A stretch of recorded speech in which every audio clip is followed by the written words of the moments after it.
Bonjour à nouveau dans cette vidéo consacrée pour expliquer la modélisation des liaisons. Donc ce chapitre est parmi les chapitres que nous allons expliquer dans les cours de sciences d'ingénieur. Et nous sommes maintenant en partie 3 dans le cours modélisation des liaisons. Alors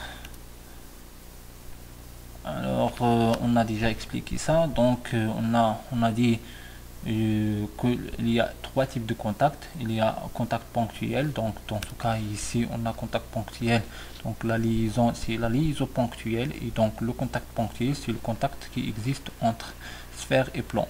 Donc ici on a un sphère et là un plan, et donc le contact ici donc il se résume en un point, c'est-à-dire ponctuel, le contact ponctuel. Et donc ici on a la liaison, cette liaison s'appelle liaison ponctuelle, et donc degré de liberté ici c'est 5 degrés de liberté, 5 dDE, donc 3 rotations et 2 translations.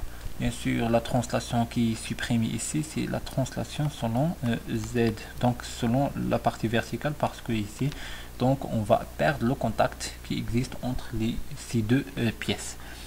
Alors, la partie 2, c'est le contact linéique, et donc on a deux types de contact linéique. Donc, le contact linéique, c'est-à-dire, donc c'est un contact qui est droite, qui est une ligne, qui se résume, donc le contact entre les deux pièces c'est une ligne, et donc soit ligne rectiligne, c'est-à-dire droite, ou bien ligne circulaire, donc là cercle. Donc ligne rectiligne, donc signifie qu'on a une liaison linéaire rectiligne, et donc 4 degrés de liberté ici bien sûr, de rotation, de translation. Et la deuxième ligne circulaire, c'est la liaison, c'est linéaire annulaire, et 4 degrés de liberté, 3 rotations et 3 rotations et translation, une seule translation.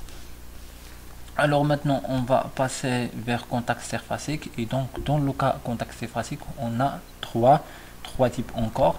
Donc soit surfacique plane, donc c'est à dire que la nature des surfaces c'est un plan, d'accord, ou bien c'est un cylindre, ou bien c'est un sphère.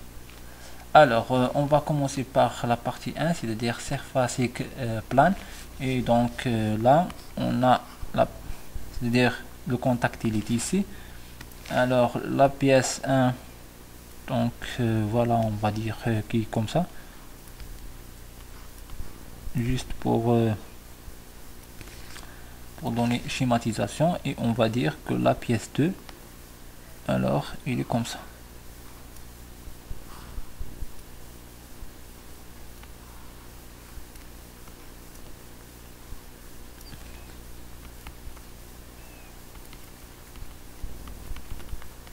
D'accord. Et donc le contact entre les deux surfaces, ou bien entre les deux pièces, et donc c'est le contact qui existe ici. D'accord. Et donc là c'est la pièce, on va dire c'est la pièce 1, et là qui est en rouge, donc le rouge aussi il est ici. Donc bien sûr cette partie là, d'accord, donc la pièce 2. Et le contact c'est la surface qui est verte, et donc la surface ici c'est une surface plane. Donc surface plane, donc schématisation ici signifie que nous avons des sortes comme ça. Donc la pièce 1 on va schématiser sous la forme comme ça, c'est-à-dire la pièce 1, et la pièce 2 donc il sera schématisé de la forme comme ça. D'accord, donc là c'est la pièce 2. Donc la surface ici c'est une surface qui est plane, et donc si on associe un repère ici par rapport à la pièce 1, donc là le x, le y et le z qui est ici. Donc bien sûr, donc parmi les hypothèses de la liaison, donc là ils sont jeux, c'est-à-dire en réalité on a des choses comme ça. Et donc Et donc on peut translater, si on prend la pièce 1, il peut translater selon la pièce 2 selon la direction Y. Donc on a une translation selon Y, il est faisable, selon X aussi faisable, selon Z. Si on fait une translation selon Z, alors on va perdre le contact, c'est-à-dire le solide 1, il sera ici. Et le solide 2, il sera ici. Et donc on aura un jeu ici. Donc impossible de faire une translation selon Z. Alors selon la rotation, donc si on fait la rotation selon X, c'est-à-dire la rotation selon X, c'est-à-dire on va tourner comme ça, et donc il est impossible parce qu'on va perdre le contact. Selon Y est aussi parce qu'on va la rotation selon Y, c'est-à-dire on va tourner comme ça, c'est-à-dire si lorsqu'on va tourner comme ça, lorsque cette pièce il va tourner selon cette droite là, donc on va perdre le contact dans cette partie ici, d'accord. Et donc il est impossible de faire une rotation selon Y. Par contre, si on fait une rotation selon Z comme ça, donc si on tourne comme ça, alors sans problème le contact sera toujours maintenu, d'accord. Et donc là le torseur cinématique de 1 par rapport à 2, donc de 1 par rapport à 2. Donc là, alors là on va passer vers la forme canonique et directe, donc ça c'est juste pour schématiser, et après on va passer vers partie PDF pour expliquer les symboles. Donc là le point ici on va dire A, donc le A selon la base que nous avons ici, donc là c'est une base, d'accord, la base X, Y, Z. Donc là bien sûr après paramétrage on va voir ça, donc X1, X2 et X1 par rapport solide 1, donc X1, Y1 et Z1, et là il sera B1. Alors donc on a dit qu'on a une translation, donc c'est ce colonne là, le colonne ici à gauche, donc pour les vecteurs de rotation, ou bien pour la résultante de torseur cinématique, et là c'est pour le moment les torseurs cinématiques, et ici c'est le champ vitesse, et le champ vitesse, ici c'est vitesse, c'est le champ de rotation. Alors au niveau de translation, on va commencer par translation, cette partie ici. Alors translation selon X, oui il est faisable selon X, donc on a TX. Selon Y, oui il est faisable, selon Z, non. Alors selon Z, les rotations, donc rotation selon X, non, selon Y, non, selon Z, oui on a une rotation selon Z. Donc là signifie que combien on a des mouvements possibles, 2 mouvements de translation, un mouvement de rotation, et donc le degré de liberté c'est 3 DDL. DDL c'est degré de liberté, et on a 3 possibilités, c'est-à-dire 3 degrés de liberté. Donc là c'est le contact surfacique plat. Maintenant on va passer vers contact. Alors au niveau alors contact, bien sûr contact surfacique, et ici c'est surfacique cylindrique. Alors au niveau surfacique cylindrique, c'est-à-dire la surface, le contact c'est une surface, mais la forme de la surface c'est cylindre, d'accord. Donc on aura des choses comme ça.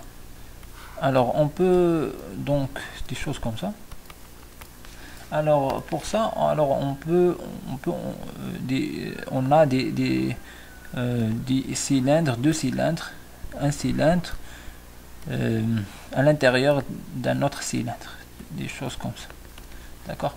Donc bien sûr là ils sont jeux, d'accord. Donc cylindre à l'intérieur d'un autre cylindre, donc je vais juste faire des choses comme ça, d'accord. Alors des choses, alors je vais faire ici A, le A. Alors je vais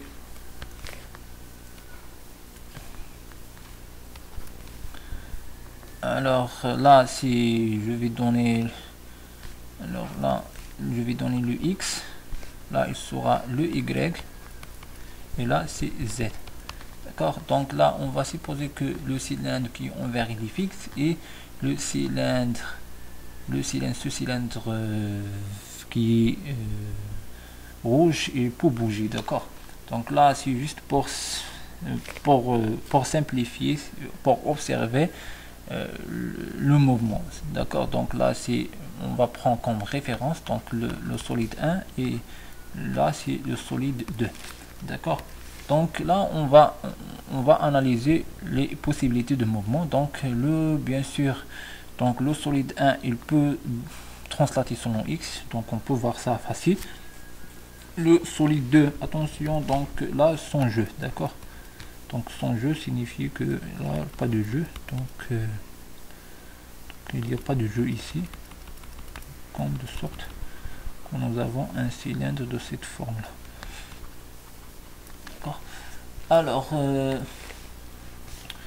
Alors la possibilité de translation selon X, oui, on peut translater selon X, selon Z, selon Y, non, on peut pas. Donc le cylindre ici qui est rouge, donc il peut pas translater selon Y et il peut pas translater selon Z. Alors le torseur cinématique de 2 par rapport à 1, donc là, torseur cinématique. Donc là, la forme canonique ou bien la forme verticale, et donc là on a le A et on a la base, d'accord. Donc alors la translation, donc on a dit il peut translater selon X et donc là c'est 0 et 0, d'accord. Alors au niveau rotation, donc il peut la rotation, est-ce qu'il peut, le rouge, est-ce qu'il peut faire la rotation selon X? Oui, il peut tourner selon X, donc sans problème. Donc il y a rotation selon X, rotation selon Y. Donc rotation selon Y signifie quoi? Signifie que le rouge, le cylindre rouge, il va tourner comme ça. Donc il est impossible, d'accord. Donc 0, il peut pas tourner, d'accord, parce que là on a aucun jeu ici, d'accord. Et la rotation selon Z, c'est-à-dire tourner comme ça, donc il peut pas tourner comme ça. Il peut pas tourner comme ça selon Y, il peut pas tourner comme ça selon Z. Et donc là, on a 2 degrés de liberté. D'accord, 2 degrés de liberté dans ce cas-là. Donc, et la liaison ici, c'est un liaison pivot glissant.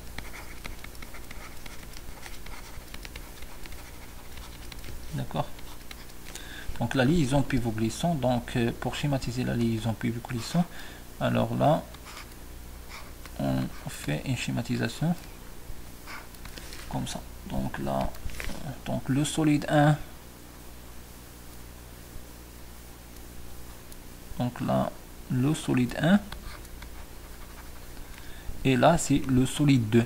Donc le solide 1 il est fixe, donc là on peut dire bon, solide 1 c'est le solide de référence et 2 il peut translater ou bien il peut faire rotation selon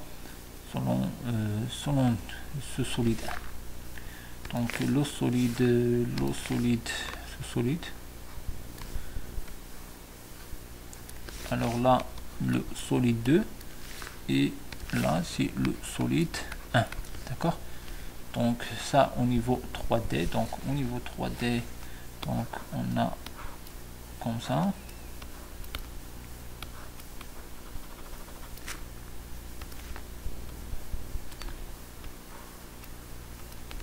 d'accord. Et au niveau 2D, donc c'est juste, alors il est comme ça. Alors bien sûr, donc on ne peut pas présenter donc au niveau, donc il sera sous la forme comme ça, et on a donc il va passer à l'intérieur sans du truc là. Donc là, alors au niveau 2D, donc pour juste schématiser, donc alors il est comme ça et là c'est comme ça. Là c'est au niveau 2D, d'accord, 2D. Bien sûr là au niveau, si on voit comme ça, cette partie là, donc il sera un point ici. D'accord, le point ici signifie qu'il peut faire translation, rotation. Alors là c'est au niveau 2D, là c'est au niveau 3D. Alors bien sûr si on fait des blocages ici, donc là si on bloque, on fait des blocs ici, alors donc il devient juste une rotation, d'accord, juste une rotation, donc il devient pivot, d'accord. Alors après on a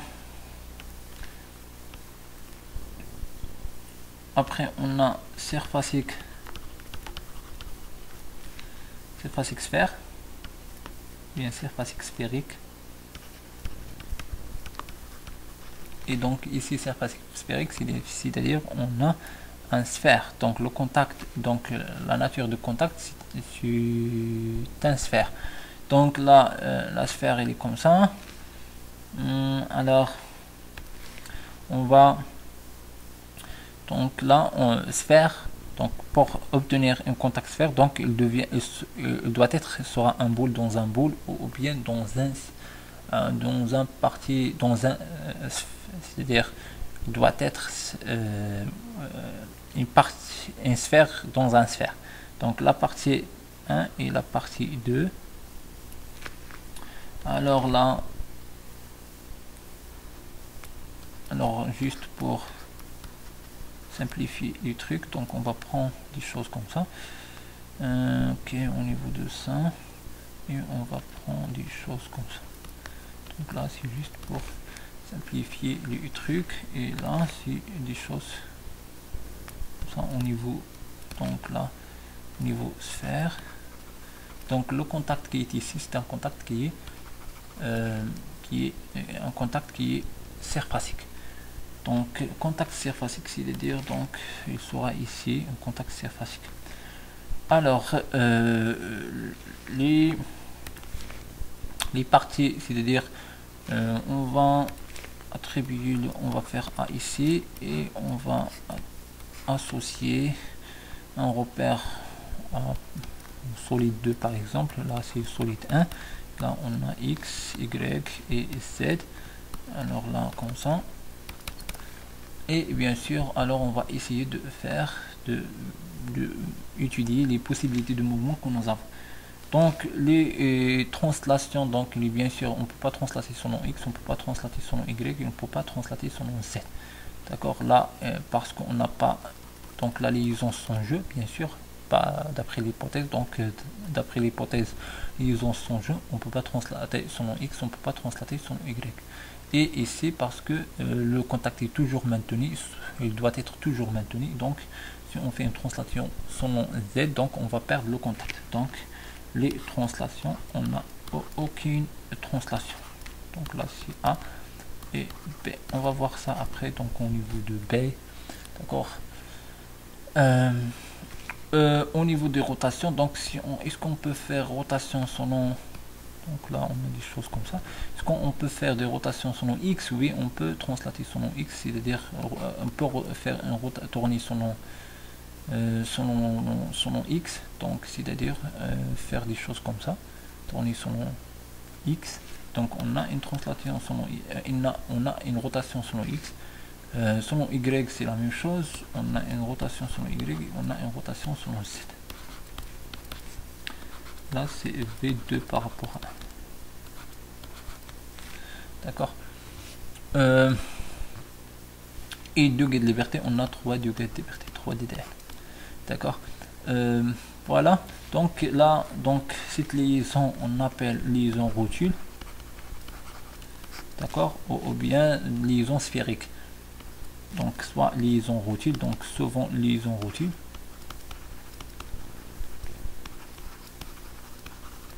ou sphérique. D'accord, donc on a ici trois rotations. Alors si on fait un doigt ici, donc un doigt là, c'est-à-dire un doigt ici, c'est-à-dire quoi? C'est-à-dire on va schématiser le truc comme ça.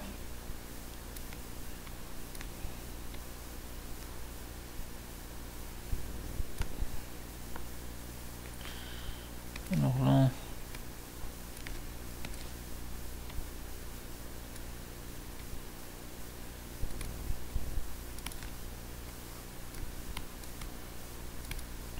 donc on a un doigt ici, un goupé par exemple pour freiner, et là on a à l'intérieur donc le doigt qui, bon, doit être un autre ici, et là on a bien sûr le bloc cette partie là, et on a le solide 2, solide 1.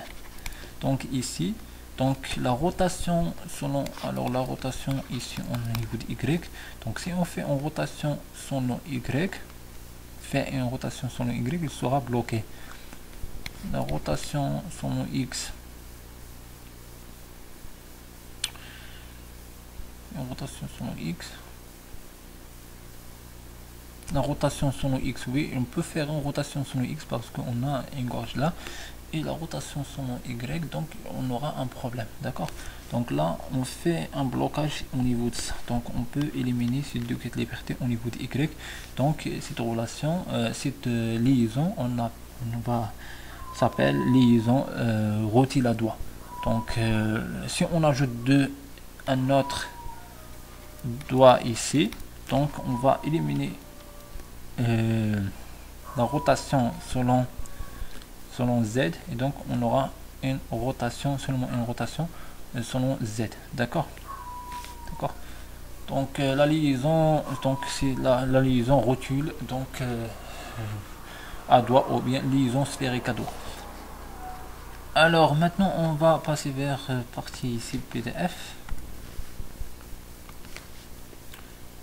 Alors au niveau de ça, donc la liaison encastrement, donc au niveau liaison encastrement, donc le degré de liberté c'est 0. Pourquoi? Parce que par définition la liaison encastrement c'est la liaison entre deux solides qui définit ou bien qui traduire qu'on n'aura aucun mouvement relatif entre deux pièces, d'accord. Donc la liaison encastrement, il traduit le fait que les deux pièces ont aucun mouvement relatif entre eux, d'accord. Donc c'est à dire ici on a soudage, d'accord. Donc là c'est la partie, c'est la représentation de D. La représentation de D elle est simple, donc au niveau on va faire comme ça, et là c'est signifie soudage ici, donc cette partie là signifie soudage. Alors là c'est 1 ou bien 2, et là c'est 1, donc là solide 1, solide 2. Alors là c'est solide 1, et là le solide 2 et soudage entre eux. Donc là c'est au niveau de D. Au niveau 3D c'est la même chose, juste on va incliner cette partie là pour montrer que la liaison, que la présentation est en 3D. Donc au niveau de la forme canonique, donc ici on a le torseur cinématique, et la forme canonique ici on a le point et on a la base. Donc puisqu'on a le mouvement, ce mouvement, donc on n'a aucun mouvement ici, donc ni translation ni rotation, donc on a 0 0 0 au niveau translation, au niveau rotation, quel que soit P. Alors quel que soit P, donc domaine de validité au niveau du point, quel que soit P, donc et au niveau de la base, donc la base signifie ici que la base qui est soit reliée, la base reliée à 2 ou bien reliée à 1, d'accord. Donc là c'est la liaison, donc c'est la forme canonique au niveau de la liaison, d'accord. Donc c'est la forme canonique au niveau du mouvement de 1 par rapport à 2, et donc au niveau de la base, donc soit la base qui est reliée à 1 ou bien la base qui est reliée à 2, et donc au niveau de deux bases, que ce soit le repère relié à 1 ou bien relié à 2, donc et quel que soit P appartient à 1 ou bien appartient à 2, donc on aura ici 0. Et donc le degré de liberté ici c'est 0, on a degré de liberté, on n'a aucun degré de liberté. Donc au niveau pivot, donc liaison pivot, donc liaison pivot là au niveau 3D, je vais passer vers 3D. Au niveau 3D, donc là c'est solide 1 qui est ici, donc voilà le solide 1. Donc cette partie là signifie que donc la partie du solide, d'accord, la partie qui est reliée le solide 2, le solide 1, et là on a cette intersection, c'est la liaison qui traduit la liaison. Et donc Donc ici pour le solide 2 il est là, le solide 1 il est là, et cette partie traduit la liaison. Donc cette forme appartient à solide 1, cette forme appartient à solide 2. D'accord?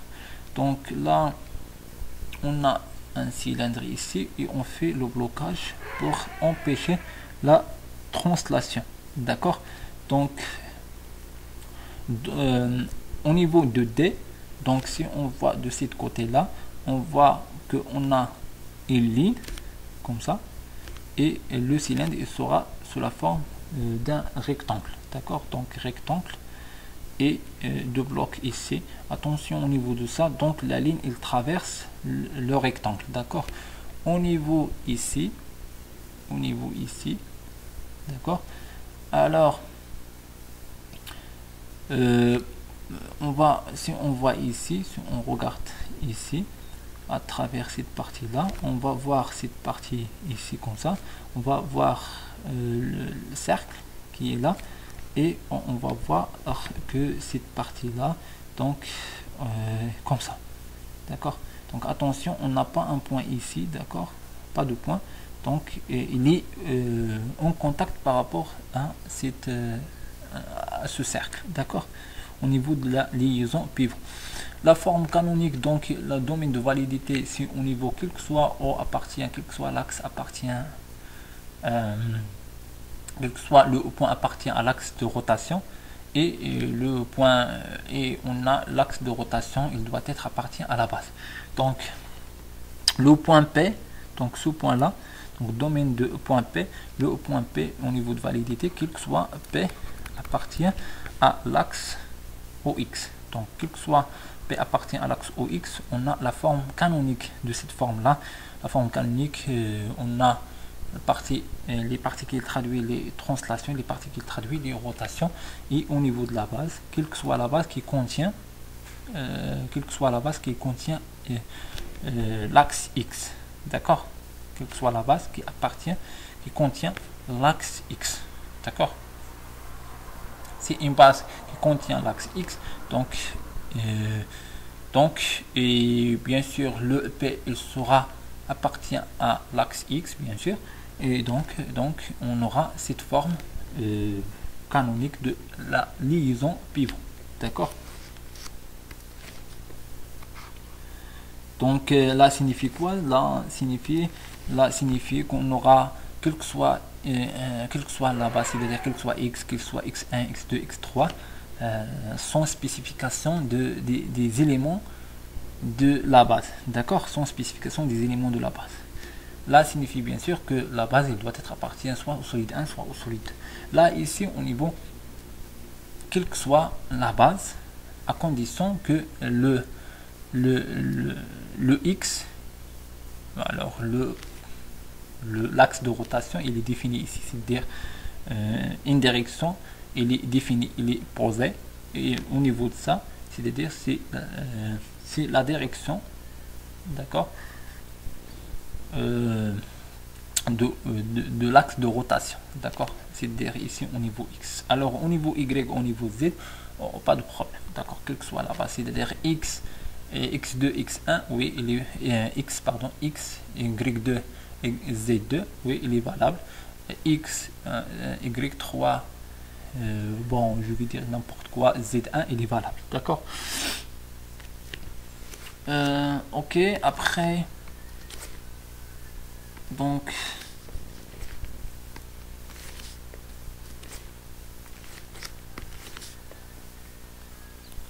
au niveau glissière,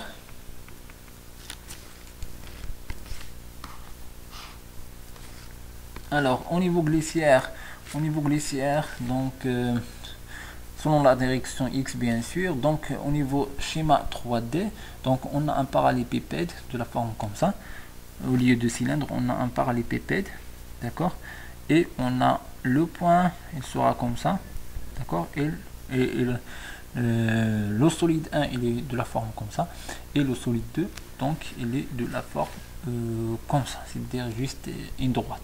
Attention au niveau de ça, donc la droite ici qui est grise, alors ne traverse pas donc là il est juste ici, donc il n'apparaît pas. Donc au niveau 3D, c'est-à-dire on ne va pas traverser la parallélépipède, d'accord. Alors au niveau schématisation 2D, alors si on regarde à partir frontale, donc face, donc on va voir qu'on a un rectangle ici, le rectangle, un rectangle là, la partie ici, donc qui est là, et là on a juste des trucs comme ça, d'accord. Donc attention au niveau de ça, la différence entre glissière et pivot au niveau schématisation 2D, c'est au niveau pivot glissant, pardon, au niveau c'est au niveau de trait qui est le trait qui traverse le rectangle, d'accord. Attention au niveau de ça, si le trait traverse le rectangle, donc il sera un pivot glissant, d'accord. Et donc là au niveau partie gauche ici, donc on n'a pas de problème parce qu'on a juste partie rectangle, donc rectangle ça signifie qu'on a glissière, et là on doit faire X parce qu'on voit ici.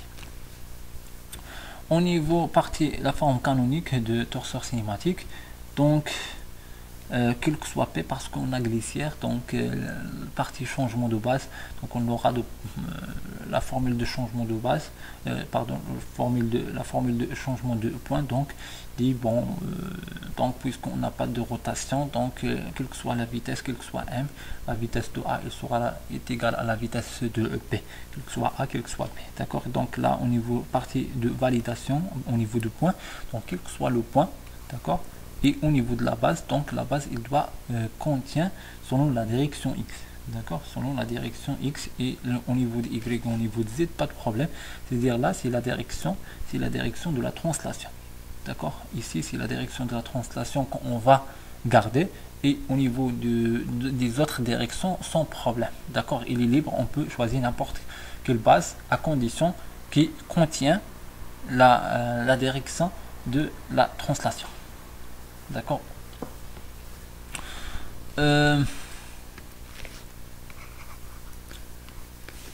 Alors, degré de liberté c'est 1, bien sûr. Bon, on peut voir ça ici. Alors, au niveau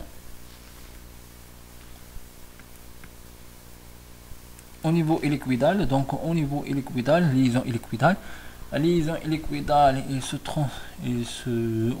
se schématise sous la forme comme ça au niveau 3D. Donc il ressemble à la liaison pivot glissant, mais à condition on ajoute la forme comme ça, qui signifie qu'on a comme liaison vis, d'accord, qu'on a la partie illiquidale, d'accord. Alors au niveau 2D, donc on regarde, donc on a presque même chose par rapport à pivot glissant, sauf au niveau ici on va faire la partie sinusoïdale, d'accord, pour dire qu'on a une liaison illiquidale ici, et au niveau ça on va dire que nous avons un C ici. C ici signifie que nous avons ici un taraudage au niveau à l'intérieur, etc. Donc au niveau illiquidal, attention, on fait des choses comme ça. Bien sûr, le degré de liberté c'est 1. Pourquoi le degré de liberté c'est 1? Parce que la translation et la rotation il est combinée, donc elles ne sont pas indépendantes. Donc la rotation, lorsqu'on tourne, on translate, d'accord. Alors c'est la rotation qui provoque la translation, d'accord. C'est la rotation au niveau illiquidal, c'est la rotation qui provoque la translation, d'accord. Et donc alors on a bien sûr la rotation et translation, il se fait dans le même axe X. Donc là au niveau de point de validité, le point de validité il sera valable que soit P appartient à l'axe, soit P appartient à l'axe, on n'a pas de problème, d'accord. Et au niveau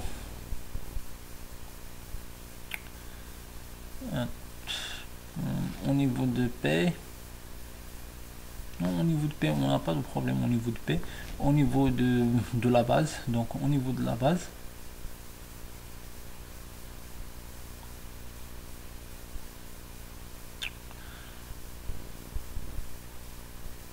au niveau de la base, donc la base il doit contenir le x ou bien la direction de la rotation translation.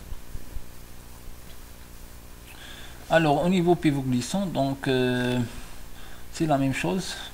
Donc au niveau schématisation, alors au niveau schématisation, on doit prendre ça par cœur, d'accord. Donc là on n'a pas d'autre choix, donc de prendre ça par cœur. Aussi au niveau de la forme canonique et le domaine de validation de cette forme canonique, c'est-à-dire au niveau de le point d'application entre parenthèses et la base, d'accord. Alors au niveau du pivot glissant, donc alors au niveau des pivot glissants, au niveau de la base, donc il doit contenir la direction de translation rotation comme au niveau des liquidales, et P, donc bien sûr aussi il doit appartient à l'axe. Il doit appartenir à l'axe. Donc c'est-à-dire que l'expression, de cette pour avoir même forme par rapport à ça, d'accord, par rapport à ça, donc il doit appartenir à la même axe, d'accord, à même axe, d'accord. C'est-à-dire si on fait un point ici, c'est-à-dire si on prend un P ici, donc là donc au niveau rotation, on va dire c'est sans problème. Au niveau translation, il sera un problème parce qu'on doit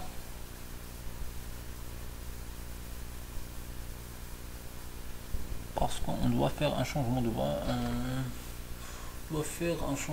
point et donc formule de Varignon, et donc on va trouver que le i il est différent par rapport à cette partie là. Oui, on doit passer par R. Alors donc là le domaine de validation de EP c'est par rapport à l'axe, donc c'est pour exprimer, donc là on parle du domaine de validation de P de point, ce point là, donc c'est à dire pour avoir mes formes canoniques, d'accord.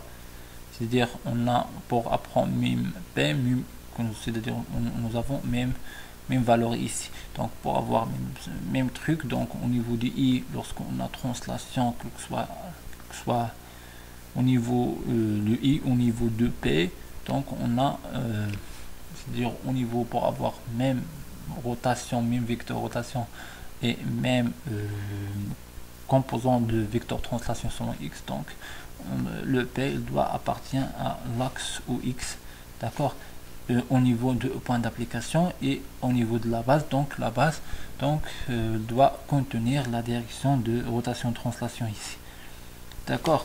Donc je vais expliquer le rotule à doigt. Donc au niveau rotule à doigt ou bien sphérique à doigt, donc remarquez au niveau 3D on a forme et partie de cercle, après on a partie de le cercle qui est à l'intérieur.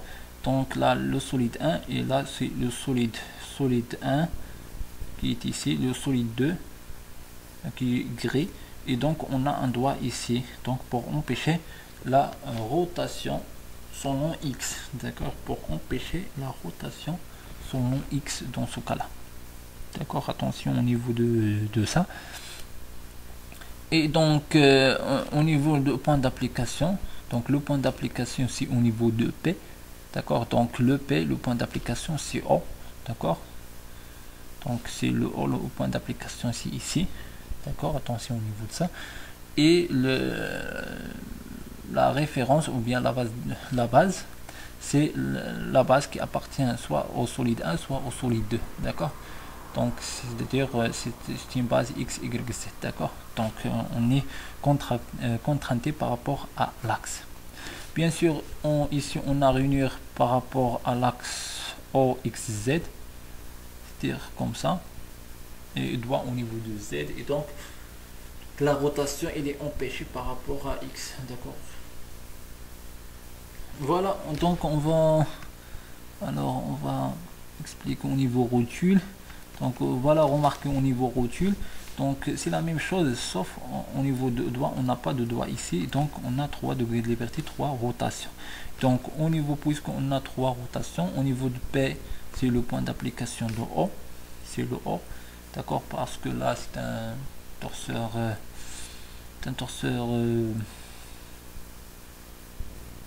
Un torseur glisseur.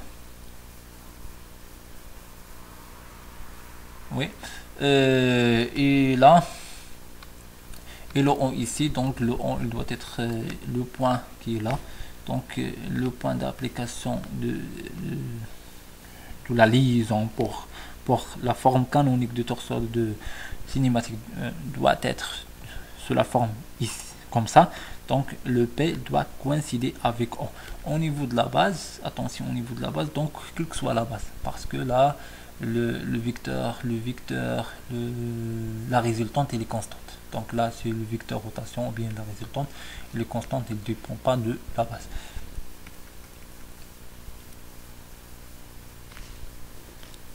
Alors, ok. Voilà au niveau de ça. Donc on va pour la même chose. Donc au niveau des autres trucs, donc c'est la même chose, même analyse qu'on doit faire pour les autres liaisons. D'accord.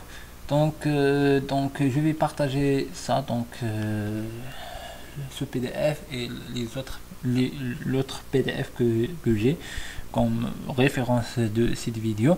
Donc dans la prochaine vidéo, nous allons commencer la partie cinématique du solide.